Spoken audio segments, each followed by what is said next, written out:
నందమూరి తారక రామారావు గారికి దక్కింది. ఆ రోజు జిల్లా ప్రజా పరిషత్, మండల ప్రజా పరిషత్తుల్లో రిజర్వేషన్లు కల్పించారు. ఇదే రిజర్వేషను సుప్రీంకోర్టు వరకు వెళ్ళింది. ఆ తర్వాత 1972లో ఆనాడు చేసినట్టు రాజ్యాంగ సవరణ 73, 74 కూడా దీన్ని ఆధారంగా చేసుకొని ఒక స్ఫూర్తిదాయకంగా ముందుకు పోయే పరిస్థితికి వచ్చారు. తర్వాత దిశ నేను ముఖ్యమంత్రి 1995లో యాక్ట్ ఆఫ్ 5 కింద మీరు చూస్తే బీసీలకు 34% రిజర్వేషన్ చేశాం. 20% రిజర్వేషన్ని 34% రిజర్వేషన్లుగా 1995 నేను ముఖ్యమంత్రిగా ఉన్నప్పుడు దీన్ని నిర్ణయం చేశాను. ఇదే కోటా అధ్యక్ష 34%, 95, 2001, 2006, 2013 ఎన్నికలు జరిగాయి. అన్ని ఎన్నికల్లో 34% రిజర్వేషన్లు పెట్టాం. 2019 ప్రభుత్వం మారింది. బీసీలకు అన్యాయం జరిగే పరిస్థితి వచ్చింది. అధ్యక్ష, ఆ రోజు మీరు చూస్తే 2019 GOMS నెంబర్ 176 తీసుకొచ్చారు. హైకోర్టుకు వెళ్ళారు, నాటకాలు ఆడారు. హైకోర్టు కొట్టేసింది. కొట్టేసి సుప్రీంకోర్టు కూడా అపీల్ చేయాలి. అంటే దీని అర్థం ఏంటి అధ్యక్ష? ఈయన కేసులు ఉన్నాయి 20 ఏళ్లుగా, దగ్గర దగ్గర 15 సంవత్సరాలు. కింది కోర్టుకి పై కోర్టుకి లా తెలియని వ్యక్తి కాదు, లిటిగేషన్ తెలియని వ్యక్తి కాదు. కానీ బీసీలకు ద్రోహం చేయడంలో మాత్రం నెంబర్ 1 అని మరొక్కసారి ఈరోజు మీకు తెలియజేస్తున్నాను అధ్యక్ష. కనీసం ఆలోచించకుండా, సుప్రీంకోర్టుకు పోకుండా బీసీలకు ద్రోహం చేసిన వ్యక్తి, ఆనాటి పేరు కూడా నేను చెప్పను, ఇలాంటి వ్యక్తి అని చెప్పి కూడా నేను మీకు తెలియజేసుకుంటున్నా. అందుకనే అధ్యక్ష, ఆ రోజు ఏకపక్షంగా సుప్రీంకోర్టుకి వెళ్లకుండా జీవో నెంబర్ 559, 560 ద్వారా 34% ఉండే రిజర్వేషన్ని 24.15% తగ్గించినటువంటి వ్యక్తి ద్రోహం చేసిన పార్టీ ఆ పార్టీ అని చెప్పి కూడా నేను మీకు తెలియజేస్తున్నా. దీనివల్ల అధ్యక్ష 16,800 మంది అనేక స్థాయిల్లో బీసీ నాయకత్వానికి అన్యాయం జరిగింది. నాయకత్వం అంటే అధ్యక్ష ఈరోజు మనం గుర్తుపెట్టుకోవాలి. ఒక పార్టీ గుర్తిస్తే గుర్తింపు వస్తుంది. ఒక నాయకుడికి స్థానిక సంస్థల్లో భాగస్వామ్యం ఇస్తే ఒక నాయకుడిగా అవుతాడు. ఒక ఉదాహరణ అధ్యక్ష, మొన్నటి వరకు ఎంపీటీసీగా పనిచేసిన కర్నూలులో ఉండే ఎంపీ నాగరాజు ఈరోజు ఎంపీ చేశామంటే అది తెలుగుదేశం పార్టీ విధానం. ఎంపీటీసీ కాకమునుపు మామూలు వ్యక్తి, ఎంపీటీసీ అవుతానే గుర్తింపు వచ్చింది. సామాజిక న్యాయం చేయాలి, సరైన అభ్యర్థి కావాలి, ఎవరున్నారని చూస్తే ఒక ఎంపీటీసీ నాగరాజుని కర్నూలు ఎంపీగా చేసిన ఘనత ఎన్డీఏది. ఇలాంటి ఎగ్జాంపుల్స్ 100ల కొద్ది చేశాం అధ్యక్ష.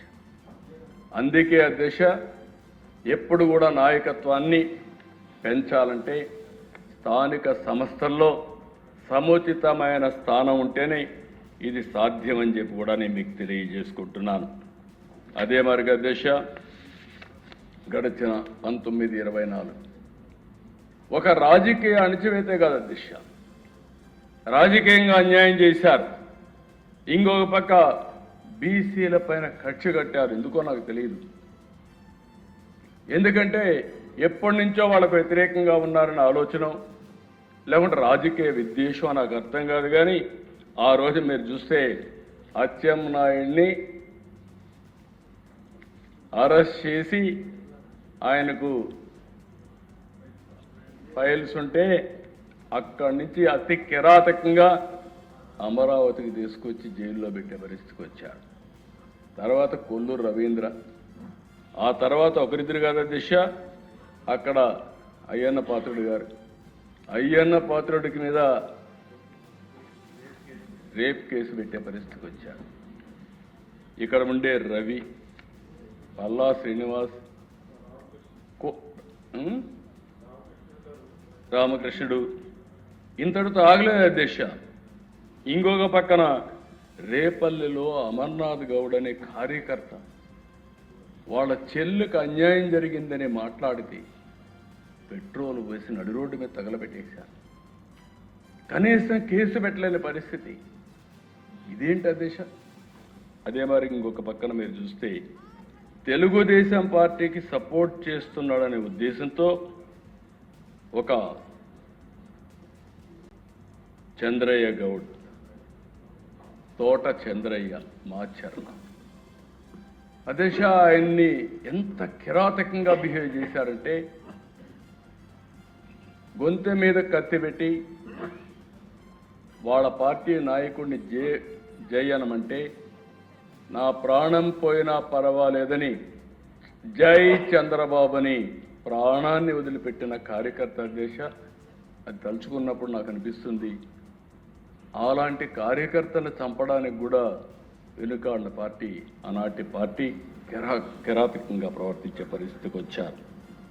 ఇంకో పక్కన దేశ కంచర్ల జాలయ్య, నందం సుబ్బయ్య అవినీతి పైన పోరాడితే అక్కడనే ప్రొద్దుటూరులో అతి దారుణంగా చంపేసే పరిస్థితి వచ్చింది. అయితే అధ్యక్ష, ప్రాణాలు పోగొట్టుకున్నారు కానీ సిద్ధాంతాన్ని వదులుకోని వ్యక్తులు వీళ్ళంతా కూడా.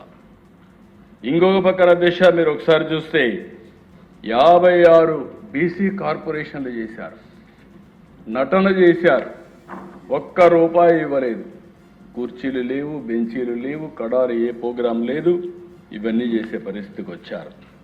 అందుకే అధ్యక్ష, ఈరోజు నేను ఒకటే మీ అందరికీ విజ్ఞప్తి చేస్తున్నా, ఈరోజు మనం చేసింది బీసీ రిజర్వేషన్కు ఒక ఉత్తర్వు ఇవ్వడం కాదు, చట్టపరమైనటువంటి బలం ఇచ్చే వరకు మనం అండగా ఉంటాం. ఈరోజు నాకు కొన్ని సమస్యలు కూడా మనం గుర్తుపెట్టుకోవాల్సిన అవసరం ఉంది. సుప్రీంకోర్టు కూడా ఉంది, న్యాయస్థానాలు ఉన్నాయి. ఇక్కడ మనం ఇక్కడ అనౌన్స్ చేయగానే రేపు మా ఉదయానికి ఆ పార్టీ రెడీగా ఉంటారు. ఒక్క డిఎస్సి విద్యార్థులకి ఉద్యోగాలు ఇవ్వాలని ఉపాధ్యాయులకు ఆలోచిస్తే 350 కేసులు వేసి ఎన్ని విధాల ఇబ్బంది పెట్టాలంటే ఇబ్బంది పెడితే అన్ని ఇబ్బందుల్ని అధిగమించి వాళ్ళకు ఉద్యోగాలు ఇప్పిస్తే తిరిగి పేపర్ లీక్ అయిందని ప్రచారం చేసే దుష్ట సాంప్రదాయం వీళ్ళది.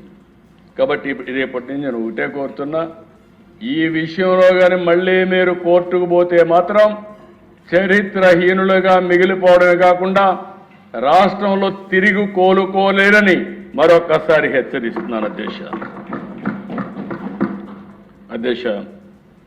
ఈరోజు ఒక కుటుంబానికి ఒక పథకం ఇస్తే అది సంక్షేమం అవుతుంది, ఒక యువకుడికి ఒక ఉద్యోగం ఇస్తే అది అభివృద్ధి అవుతుంది, ఒక బీసీ మహిళని, ఒక బీసీ యువకుడిని, ఒక బీసీ కుటుంబానికి చెందిన గ్రామ పాలనలో, మండల పాలనలో, కార్పొరేషన్ పాలన